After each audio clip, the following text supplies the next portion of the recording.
And welcome back. Today is the first day of the Black Business Summit taking place in Kempton Park in Gauteng. Members of the business community, business associations and professionals have gathered to discuss a variety of issues affecting the country's economy and businesses.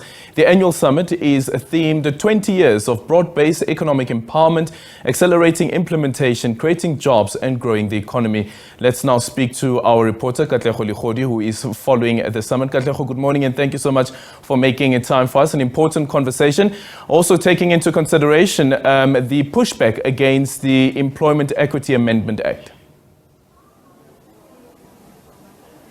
Most definitely. A very good morning to you, Eldrin, and to our viewers at home. It's a hive of activity right now in Kempton Park, where the business community have gathered here alongside government officials, entrepreneurs, black and white, just coming under the same roof to try by all means to craft solutions for the country's economy. You're right also to say that, of course, 2023 marks 20 years since the introduction of the broad-based black economic empowerment into the country, that policy, and today and tomorrow, we'll see those role players just sitting down here to take stock of where the country is, coming through at an opportune time. Aldrin, where yesterday we saw solidarity and government, the Ministry of Competition, Trade and Industry, and the Ministry, of course, of Entrepreneurship or the Employment, just coming through, Labor and Employment, that is, correct me, just basically coming through to talk about an agreement that has been reached here around the issue of the employment equity. We know very well that they've been resistance around that. But just earlier on, a short while ago, we saw the minister in the Presidency, Khumbudzo Ntshavheni, taking to the podium here to try by all means just, represent government, give a keynote address around the political economy and where really the country is right now in terms of us taking stock around an economy that has not done well for quite some time, and companies that have really been looking forward to solutions to come through from the private sector and the government alike. I'm going to bring her into the conversation right now, Minister Khumbudzo Ntshavheni, to try by all means to reflect with us in terms of your keynote address, various issues coming under the spotlight. Just earlier on, I was like, I'm spoiled for choice. I don't even know where to start. You spoke about the domestic challenges, you spoke about the geopolitics as well, and where South Africa is, that linkage between the economy and politics. Welcome to the SABC. Thank you for having us. So in terms of the conversation, the BBC wanted a conversation of the political economy of South Africa. Where are we heading to? So we needed to then say, where are we now and where do we plot the way forward?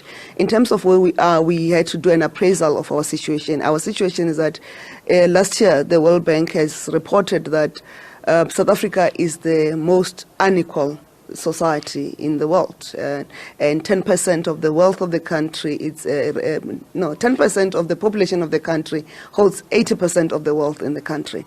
And we are saying that as a government, that is not good for this country, and for any other country, because when you have an unequal society, it will mean the poor will remain poor, and when the poor remains poor, it causes instability. And the contributors to that inequality inequality in South Africa, it's race and access to education. Race contributes 41% to make the inequality in South Africa, and lack of access to education contributes another 30%. So two dominant factors in the inequality that must be addressed is race and education. And the issue when you're doing the introduction, the fact that solidarity continues to want to protect minority interest when at the expense of the majority is part of the problems that they go to court to reverse the gains. Yes, we can say government has not been in itself doing the enough due diligence to protect those transformational policy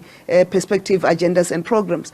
But we must then know, all of us as South Africans, that a continuation of race domination of the economy is not good for even the white South Africans.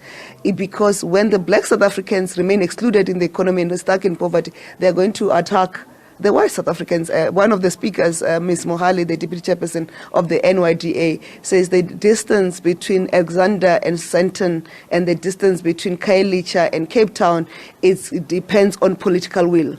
Someday, when that inequality is so entrenched based on race, there will be a political will to say we are going to do this, to take this power through forceful means, and that will not be ideal. We saw what happened in July 2021, and so we have to address that. But secondly, we need to So also for us, the cost to scrap BEE and so forth is not proper. We've been saying, and I've said it in the panel now, to say maybe we need to say the modalities of implementing, not the policy is fine, how it gets implemented so that it can achieve the intended gains that it has and the objectives, because it has not been making the right impact. That's why the inequality remains. But also access to education. We have a majority of our people who go to school, they learn something, but what you're starting to see is that the number of unemployed graduates reflects the mismatch of skills from those who hold the qualification and what the skills that are demanded in the market. And government and industry must come back and engage with the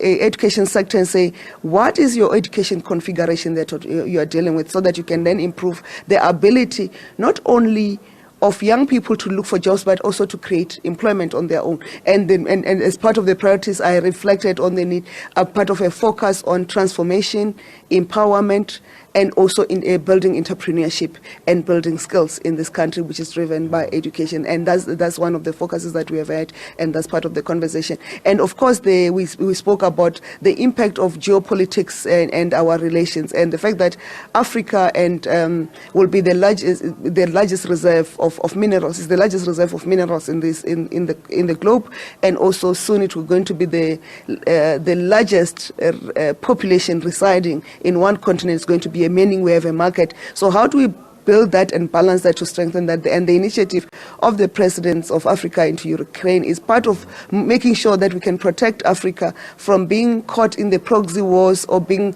of other countries, but also from having foreign powers to come in and instigate wars in the African continent as part of our agenda for silencing the guns. Mm-hmm. But as we're saying, that is that what is paramount is the national interest of South Africa, and South Africa must seek to advance it and protect its national interest. And there was an interesting conversation, because I stated that we need to have a consensus. Maybe we can have a consensus of where we need to go. And Mr. Jonas Ntshavheni raised an issue of saying, do we have a consensus of what is South Africa's national interest?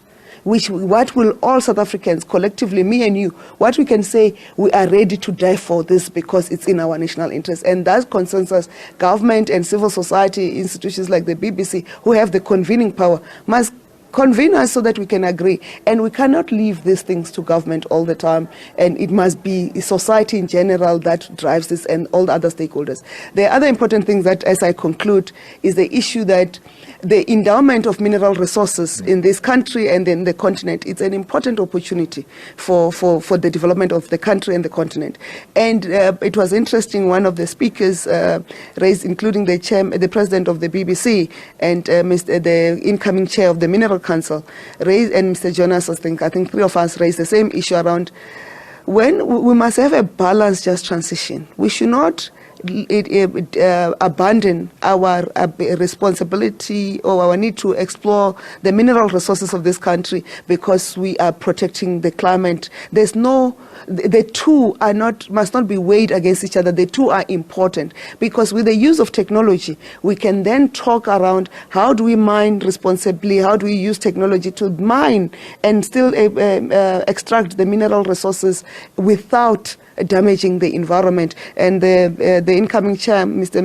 Mzila Mtinyane, said when we've got mineral resources, but when it's underground, it's rock. When it's mined, it's mineral resources that are worth more than 3 trillion billion US dollars that are underground in this continent and in this country, which means we've got the opportunity to grow this economy phenomenally, and using technology and investment in technology will go further. Minister Khumbudzo Ntshavheni, thank you very much for your time just coming through there. And just on the sidelines of the first day, or day one of this Black Business Summit, a whole lot of various and important conversations taking place as we speak right now. You heard the minister just touching on some of those issues that came from the first panel that sat there. And I must say, the issues of energy as well coming into the spotlight, and how how do we then also incorporate the youth and small businesses to also find meaning in this triple BEE policy? So what's next now? We're going to see the Minister of Police, Bheki Cele, as well as